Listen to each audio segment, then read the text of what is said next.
अस्सलाम वालेकुम। आप देख रहे हैं पाक सीन 24 न्यूज़। मैं हूं आपकी होस्ट जुमाइला खान। डोकी शहर के मशहूर ताजिर हिंदू बरादरी से ताल्लुक़ रखने वाले नौजवान अजय ज्ञान चंदानी ने हिंदू मजहब को अलविदा कहकर इस्लाम कबूल कर लिया।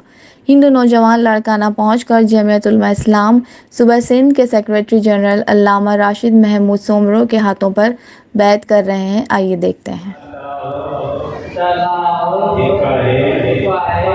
कोई शरीक ना है, जनाब मोहम्मद रसूलुल्लाह सल्लल्लाहु अलैहि वसल्लम अल्लाह जो अल्लाह जो रसूल है पैगंबर आए अल्लाह के मुबारक हो जाए। आमीन।